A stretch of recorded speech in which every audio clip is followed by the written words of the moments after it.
नमस्कार साथियों, मैं जीत यादव यूपी लीगल टीम से। साथियों, आज 1 जुलाई है और आज से 2 दिन पहले 29 जून को लखनऊ में महाधरने का आयोजन था। तीनों भर्तियों की तरफ से पुलिस कांस्टेबल के पद के लिए 2015 मेरिट भर्ती, 2018 41,520 और 2018 बी 49,568 तीनों भर्ती के अभ्यर्थियों द्वारा लखनऊ में महाधरना किया गया, जिसका परिणाम आप लोगों के सामने है। कोई बहुत ज़्यादा हमें सफलता नहीं मिली, तब भी एक उम्मीद की किरण आगे के लिए है कि हमें कैसे लड़ना है, कोर्ट में किस तरीके से लड़ना है और फिर शासन से भी किस तरीके से हम लोगों को अपनी बात को पहुंचानी है। क्योंकि देखिए, कोर्ट से भी लड़ाई चलती रहेगी और शासन स्तर पे भी प्रयास किया जाएगा, क्योंकि एक तरफ से कार्रवाई से काम जल्दी नहीं बनेगा। तो जो 29 तारीख को जो धरना था, इसके बारे में विस्तार से आप लोगों को बता दें दिन भर में क्या कैसे क्या हुआ। कल मैं ऑडियो नहीं डाल पाया क्योंकि लखनऊ से मैं आया, थका हारा हुआ था, तबीयत उतनी सही नहीं थी, क्योंकि दिन भर वहाँ पर धूप में 10 से 11 किलोमीटर पैदल चलना, सभी लड़कों को मैनेज करना, आगे पीछे दौड़ना, उसके बाद अधिकारियों से सबसे बात करना, पुलिस हेडक्वार्टर जाना आना, सभी चीज़ों को मैनेज करना, तो काफ़ी स्थिति ख़राब हो गई थी। क्योंकि उससे एक दिन पहले ही हम लोग लखनऊ भी रात में पहुँचे थे, तो लखनऊ में भी हम लोग सही से समय से सो नहीं पाए थे और सुबह 3 बजे से ही स्टेशन पे हम लोगों सभी अभ्यर्थियों के साथ हम लोग मौजूद थे। तो इसलिए काफ़ी ज़्यादा थकान हो गई थी, थोड़ी तबीयत भी उतनी सही नहीं थी, तो इसलिए संदेश आप लोगों को तुरंत नहीं दे मिला कि क्या कैसे क्या हुआ। तो अब आप लोगों को बताया जा रहा है 29 जून को जो धरना था अपना, सुबह मतलब रात से ही लड़के वहाँ पर सभी लोग मौजूद थे और सुबह 5 बजते बजते पूर्वांचल से लेकर पश्चिम तक से लड़के, सुबह 5 से 5:30 बजे तक लड़के वहाँ पर लखनऊ आ चुके थे। काफ़ी संख्या में, हज़ारों की संख्या में अभ्यर्थी वहाँ मौजूद हो चुके थे तीनों भर्तियों से। किस भर्ती से कितने लड़के आए थे इसका अनुमान लगाना गलत होगा, लेकिन अभ्यर्थियों की संख्या काफ़ी ज़्यादा थी। हम ये कह सकते हैं कि 2015 के अभ्यर्थियों की संख्या ज़्यादा थी, ये बात सही है। कहीं ना कहीं 2018 के अभ्यर्थियों की संख्या कम थी, लेकिन इतना था कि हम लोगों ने समर्थन किया था और आप लोगों की तरफ से जीत यादव खड़ा था 18 भर्ती की तरफ से, जहां अपनी बात को पहुंचाना था पहुंचाया गया। और 2015 और 18 भी हम सभी तीनों भर्तियां मिलकर वहां पर लखनऊ में धरना प्रदर्शन किया गया। किसी के मन में कोई भी कटाक्ष, किसी के भी मन में कोई भी कंपटीशन की भावना नहीं थी, या ना ही किसी भी अभ्यर्थी के मन में कोई कंपटीशन की भावना थी कि ये 2015 का या 2018 का है। जिस तरीके से हम लोगों ने धरने में एक दूसरे का सहयोग किया, क्योंकि हम लोगों की लड़ाई सीधे सीधे अपनी नौकरी के लिए थी और शासन के खिलाफ थी। तो हम कभी भी कोई भी कंपटीशन आपस में नहीं कर सकते कि हम इससे आगे निकल जाएं या मैं उससे आगे रहूं। ये हम सभी लोग आपस में एक सामंजस्य बनाकर लड़ा जा रहा था। यहाँ किसी से कोई भी भेदभाव नहीं था कि मैं आगे निकलूं या वो आगे निकले। तीनों भर्तियां मिलकर लड़ रही थी। 18 भर्ती का प्रतिनिधित्व मैं कर रहा था और 2015 भर्ती का जो कर रहे थे आप लोग जानते ही हैं। इसलिए किसी के भी लीडरशिप में किसी भी तरह की कमी खामी नहीं है, सभी लोग अच्छे से हम लोग लड़ा गया। वहाँ पर सुबह 5 बजते बजते ही हज़ारों की संख्या में अभ्यर्थी चारबाग रेलवे स्टेशन पर मौजूद हो चुके थे। उसके बाद 5:30 बजता है, 5:45 बजे के आसपास आरपीएफ आती है और हम लोगों को खदेड़ना शुरू कर देती है, क्योंकि स्टेशन पे हम लोगों की संख्या काफ़ी ज़्यादा हो जाने के कारण। और उस दिन 28 और 29 तारीख को ही लखनऊ में राष्ट्रपति आए हुए थे, तो उनके स्वागत के लिए स्टेशन से लेकर पूरा लखनऊ शहर सजा हुआ था। ठीक है, और ये लखनऊ आए थे रामनाथ कोविंद जी, जो राष्ट्रपति हैं अपने देश के, ये ट्रेन से आए थे, इसलिए स्टेशन भी सजा हुआ था और लखनऊ शहर भी सजा हुआ था और प्रशासन काफ़ी चुस्त दुरुस्त था उस दिन। तो सुबह 5:30 पौने 6 बजे जैसे ही हम लोगों की संख्या काफ़ी ज़्यादा हो जाती है और हम सभी लीडर्स लोग वहाँ पहुँचते हैं, वैसे ही वहाँ पे प्रशासन जो थी, आरपीएफ रेलवे का जो प्रशासन होता है, उसने हम लोगों को तुरंत खदेड़ना शुरू कर दिया। और वहाँ पर जो अपना एक तय कार्यक्रम था कि हम लोग 7 बजे भर्ती बोर्ड या विधानसभा की तरफ बढ़ेंगे, वो कार्यक्रम जो 7 बजे था उसे हम लोगों को 6 बजे ही तुरंत शुरू करना पड़ गया, क्योंकि यदि हम 7 बजने का वेट करते तो शायद तब तक प्रशासन सख्त हो जाता और हम लोगों को स्टेशन पे ही हम लोगों को दबोच लिया जाता। इसलिए तुरंत जो कार्यक्रम 7 बजे था, उस कार्यक्रम को हम लोगों ने 6 बजे ही तुरंत कूच कर दिया गया कि भर्ती बोर्ड होते हुए विधानसभा चला जाए। विधानसभा से पहले भर्ती बोर्ड पड़ता है, लेकिन हम लोगों ने पैदल मार्च करते हुए भर्ती बोर्ड गए। भर्ती बोर्ड हम लोग रुके नहीं, उस रास्ते से गुजर गए और सीधे विधानसभा की तरफ हम लोग बढ़े हैं। विधानसभा की तरफ कोशिश ये थी कि विधानसभा होते हुए मुख्यमंत्री दरबार जाएंगे, लेकिन मुख्यमंत्री दरबार जाने से पहले विधानसभा रोड पर इतनी सख्ती थी पुलिस प्रशासन की कि वहाँ पर ही तुरंत हम लोगों को बैरिकेड लगाकर प्रशासन द्वारा रोक दिया गया और वहीं पर हम लोगों ने भी विधानसभा के सामने पैदल बैठकर अपना चुपचाप शांतिपूर्वक अपना शांति से अपना पोस्टर बैनर लगाकर अपनी बातों को रखने का प्रयास किए। वहाँ अधिकारी आए, अधिकारियों द्वारा हम लोगों की बातों को सुना गया। उसके बाद उन्होंने आधे घंटे से 45 मिनट तक हम लोगों की बातों को सुना गया। उसके बाद अधिकारियों ने निर्णय लिया कि देखिए हम आपके साथ कोऑपरेट करने के लिए तैयार हैं, आपकी बात जहां पहुंचानी है हम पहुंचवाएंगे, लेकिन आप भी अगर नियम कायदे कानून में रहकर अपनी बातों को रखेंगे तो हम आपकी मदद कर सकते हैं, अन्यथा हमारे पास भी रास्ते हैं। तो वहाँ पर हम लोगों ने भी एक रिक्वेस्ट किया कि हमारी जो मांग है, जहां हमारी बातों को पहुंचाना आपको उचित लगे वहां हमारी बातों को पहुंचाइए, या डीजी स्तर पर या मुख्यमंत्री स्तर पर या अध्यक्ष स्तर पर भर्ती बोर्ड के। तो वहां से उन लोगों ने यही अधिकारियों ने कहा कि आप कोऑपरेट कीजिए, इको गार्डन चलिए, जिससे आप कहेंगे उससे मिलवाएंगे, हम लोग प्रयास करेंगे। तो वहाँ पर उन लोगों की बातों को भी हम लोग मानते हुए वहाँ से पैदल मार्च करते हुए हम लोग इको गार्डन चले गए। उस धूप में लगभग 9 बजे के आसपास हम लोग इको गार्डन धूप में पहुँच गए थे। सभी अभ्यर्थी हम लोग इको गार्डन लगभग 9 बजे तक पहुंच गए थे पैदल मार्च करते हुए धूप में। इसमें काफ़ी अधिक संख्या में महिलाएं भी आई थीं, सभी भर्तियों की काफ़ी संख्या में महिलाएं भी आई थी। और उसके बाद भर्ती वहाँ इको गार्डन जाने के बाद वहाँ पर प्रशासन से हम लोग अपनी बातों को पूरा रखते हैं, तीनों भर्तियों की बात को। ज्ञापन वगैरह पहले से ही हम लोगों का तैयार था, ज्ञापन सभी अधिकारियों को दिखाया गया। वो लोग भी हमारी बातों से सहमत थे, लेकिन समस्या वही आती थी कि जो शासन का नियम है, रूल रेगुलेशन है, उसी तक बात आती थी कि ये नियम है, उसी के अकॉर्डिंग आप लोग झेल रहे हैं। तो हम लोगों को सीधे सी इतनी प्रार्थना थी, सर नियम यदि बना है तो सीटों को भरने के लिए बना है, अगर ये नियम गलत है तो नियम पर सरकार या जो भी इस जिम्मेदार पदाधिकारी हो वो इस पर विचार करे। हमें इस नियम से मतलब नहीं है, हमें नौकरी से मतलब है। नियम आपके लिए कहने के लिए है, इस नियम को आप बदल सकते हो या दरकिनार कर सकते हो, आपके लिए नियम कोई बड़ी चीज़ नहीं है। क्योंकि देखिए 2015 की भर्ती को निकले हुए 6 साल हो गए और 2018 की भर्ती को निकले हुए 3 साल से ऊपर का समय हो गया। और हम जो भी अभ्यर्थी इन दोनों भर्तियों में अपीयर हुए हैं वो आज के समय में, वर्तमान समय में हम लोग ओवर एज हो चुके हैं। तो इन्हीं सब बातों को रखते हुए हम लोगों ने कहा सर नियम कहने के लिए हैं, यदि आप लोग चाहें या मुख्यमंत्री साहब चाहें तो इस नियम को तुरंत शून्य घोषित किया जा सकता है, तुरंत इस नियमावली को बिना बदले भी इन सीटों को भरा जा सकता है, एक छोटा सा बहाना लगाकर कि हमें पुलिस प्रशासन में पुलिस बल की अति आवश्यक है, तो तुरंत मेरिट डाउन करके इन सीटों को लिया जा सकता है। वहाँ पर हम लोगों ने अपनी भर्ती की पूरी बातों को भी बताया कि बिना मेडिकल कराए हम लोगों में सिलेक्शन लिस्ट लग गया, ये अयोग्य अभ्यर्थियों द्वारा सीटों को भरने की कोशिश की गई है। जब अयोग्य अभ्यर्थी फेल हो गए हैं तब वहाँ पर हम योग्य अभ्यर्थियों की मांग है कि वहाँ पर हमारी उम्मीदवारी को लिया जाए, हमारा मेडिकल कराया जाए और हमें नियुक्ति दी जाए या नौकरी दी जाए। हमारी यही मांग है अधिकारियों से, जिस सभी अधिकारी सहमत भी हुए। लेकिन वही था कि वहाँ पर फिर 6 लोगों की कमेटी बनी, मतलब 6 लोगों की एक टीम बनी हम लोगों की तीनों भर्तियों से मिलाकर।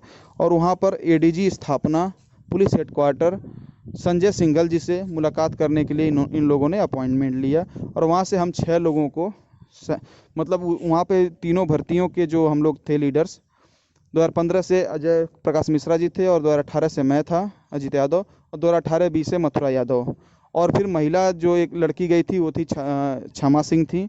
और 2015 से रजत पटेल गए थे और 2015 से ही पंकज मिश्रा जी गए थे। तो ये टोटल हम लोग मिलाकर 6 लोग हम लोग पुलिस हेडक्वार्टर गए थे पुलिस की गाड़ी से। और वहाँ पर जाने के बाद जो वहाँ के एडीजी स्थापना थे संजय सिंघल जी IPS, उन्होंने सिर्फ यही बातें हुई वहाँ जाने के बाद कि देखिए हम जिस स्तर पे आज आप पहुंचकर हम लोगों से बात कर रहे हो, इस स्तर पे आने के लिए लोग सोचते हैं यदि आप यहाँ तक आए हो तो शालीनता से बात करो, अपनी बातों को रखो। फिर हम लोगों ने अपनी बातों को रखा कि सर हमारी ये मांग है, मेडिकल वगैरह ऐसे हमारा नहीं कराया गया और आपके रूल रेगुलेशन जो भी कहते हैं सर, लेकिन आपके ये रूल रेगुलेशन गलत है, इस पर विचार करने की आवश्यकता है। हम इधर उधर कोर्ट के दरवाजे खटखटाते रह जाएंगे, लेकिन यदि आप हमारे गार्जियन हैं तो गार्जियन को अपने बच्चों की चिंता होनी चाहिए। गार्जियन इसीलिए होते हैं ताकि यदि कोई भी ज़रूरत यदि है बच्चों को या कोई भी गलती यदि हो रही है तो उस पर सुधार करें। तो गार्जियन इसीलिए होते हैं कि अपने बच्चों का ख्याल रखें। तो नियमावली में संशोधन करना पड़े या किसी भी प्रकार का कुछ भी आपको करना पड़े, दया भावना या रहम जो भी आप दिखाना चाहें दिखा दीजिए, लेकिन इन सीटों को भर दीजिए, हम अभ्यर्थियों को नौकरी दे दीजिए। यही मांग हम लोगों की संजय सिंघल ADG स्थापना IPS जी से थी। तो उन्होंने सिर्फ यही बोला, देखिए जो काम रहमो करम से हो जाएगा उसे आप चैलेंज करके नहीं कर सकते हैं। एक तरह से मतलब चैलेंज का मतलब ये था कि आप हमसे लड़कर आज नहीं ले सकते कि हम धरना दे देंगे या ये कर देंगे वो कर देंगे। मतलब कहीं ना कहीं वो थोड़ा सा वो अलग तरीके से बात कर रहे थे, लेकिन बाद में वो कन्विंस हुए बोले कि देखिए आपकी बातें सही हैं, जो रूल रेगुलेशन हमारा चला रहा हम उसी से चलेंगे, क्योंकि हम एक जिम्मेदार पद पर हैं, जिम्मेदार पदाधिकारी हैं, तो हम नियम के विरुद्ध कोई कार्य नहीं कर सकते हैं। हम आपकी सिर्फ इतनी मदद कर सकते हैं कि जो नए डीजी साहब आ रहे हैं उनके सामने आपका ये प्रतिवेदन दे सकते हैं, और नए डीजी साहब को हम इस पर एक बार सहमति के लिए मतलब बोल सकते हैं कि सर इस पर विचार किया जाए, अगर सही हो तो। अगर नए डीजी साहब इस पर सहमत होंगे तो मुख्यमंत्री महोदय से बात करेंगे, मुख्यमंत्री महोदय से बात करने के बाद यदि आवश्यकता पड़ेगी तो गृह सचिव से बात करके आप लोगों को इसके समाधान के लिए प्रयास किया जाएगा। यही बात उन्होंने बोला। तो इस पर फिर हम लोगों ने रिक्वेस्ट किया, जिस भी तरीके से रिक्वेस्ट करना था, हाथ वगैरह जोड़कर, कि सर आप हमारी बातों को ऊपर तक पहुंचाइए, परिणाम जो भी निकलेगा वो तो बात की बात है, लेकिन सर आप प्रयास कीजिए। यदि आप हमारी बातों से सहमत हैं, या हम बेरोजगार युवाओं को यदि आप देख रहे हैं इतनी भारी संख्या में यदि हम लोग यहाँ प्रभावित हैं, तो हमारी बातों को आप ऊपर पहुँचाइए। तो उन्होंने फिर वही बात बोला कि देखिए डीजी साहब आज रिटायर हो रहे हैं, मतलब उस दिन 29 तारीख को, कि आज रिटायर हो रहे हैं, जो नए डीजी साहब आएंगे उनके सामने ये आपका प्रतिवेदन रखा जाएगा, और उस पर यदि ये सहमत होंगे नए डीजी साहब, तो फिर आपकी इस मसले पर मुख्यमंत्री महोदय से डीजी साहब बात कर सकते हैं, ना कि मैं बात कर सकता हूं, उन्होंने बोला, संजय सिंघल जी ने। इसलिए डीजी साहब मुख्यमंत्री महोदय से इस पर बात करेंगे, यदि डीजी साहब सहमत होंगे तो, और उसके बाद फिर यदि मुख्यमंत्री महोदय उस पर संतुष्टि देते हैं तो फिर गृह सचिव से इस बारे में बात कर कर आपकी मामले पर विचार किया जाएगा। ये सबकी सहमति पर है, सबकी सहमति पर। तो यहाँ पर ये बात आई कि सबकी सहमति यदि होगी तब फिर जाके अंतिम में गृह सचिव स्तर पर इसकी बात करके इस मामले का निस्तारण निकाला जाएगा। लेकिन ये सारी चीज़ें एक प्रयास हैं, कन्फर्म नहीं है। तो यही हुआ, और उन्होंने कहा कि देखिए नए डीजी साहब आएंगे, अपॉइंट होंगे, उसके बाद फिर उन्हें अपने कार्यभार को संभालने में हफ्ते से 10 दिन का समय लगेगा, क्योंकि जो प्रोटोकॉल वगैरह होते हैं कि मुख्यमंत्री से मिलना, गृह सचिव से मिलना, चीफ जस्टिस से मिलना इलाहाबाद हाई कोर्ट के, इन सभी लोगों से मिलने के बाद फिर अपने कार्यभार को नए जो डीजी आएंगे वो संभालेंगे। उसके बाद तब 10 से 12 तारीख के आसपास ये आपका प्रतिवेदन रखा जाएगा उनके पास, इनके माध्यम से, जो आईपीएस थे संजय सिंघल जी, एडीजी स्थापना, इनके द्वारा ये प्रतिवेदन हम लोगों की तीनों भर्तियों का रखा जाएगा। उसके बाद आप लोग 15 या 16 तारीख के आसपास जो 6 लोग आप लोग आए हुए हैं, ये आप लोग आइएगा। यदि उनकी सहमति होगी तो इस पे कार्य आगे बढ़ेगा, यदि डीजी साहब की सहमति नहीं होगी तो फिर हम आपकी कोई मदद नहीं कर सकते। यही इतना सा फैक्ट था कि यदि डीजी साहब सहमत होंगे तो आगे इस पे कार्रवाई होगी, अन्यथा फिर हम आपकी कोई मदद नहीं कर सकते, क्योंकि हम एक नियम से बंधे हुए हैं। हमारी जिम्मेदारी हमारे पद के अनुसार सीमित हैं। जितनी हमारी जिम्मेदारी है, जितना मेरा काम है उतना मैं आपका कर सकता हूं, इससे अधिक मैं आपकी कोई मदद नहीं कर सकता हूं। तो यही सब बातों को सुनने समझने के बाद फिर हम लोग वहां से वापस आते हैं।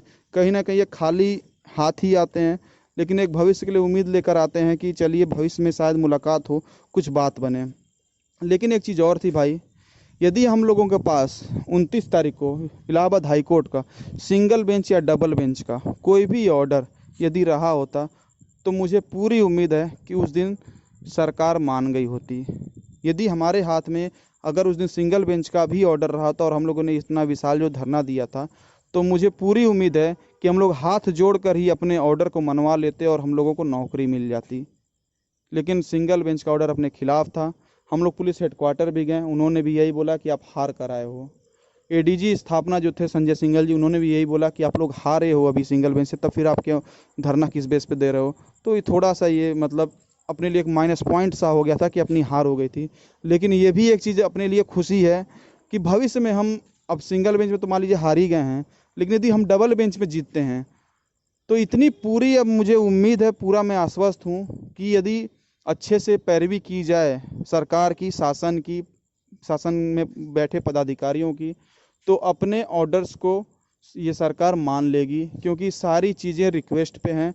एक जो रिलेशन बनाने हम लोग गए थे, रिलेशन बनाने तो नहीं गए थे, गए तो थे हम लोग एक तरह से अपनी पूरी नौकरी की लड़ाई लड़ने के लिए, लेकिन लास्ट में यही हुआ कि सरकार से जो एक कम्युनिकेशन वाला रिलेशन था या पुलिस हेडक्वार्टर से, कहीं ना कहीं ये रिलेशन बना है।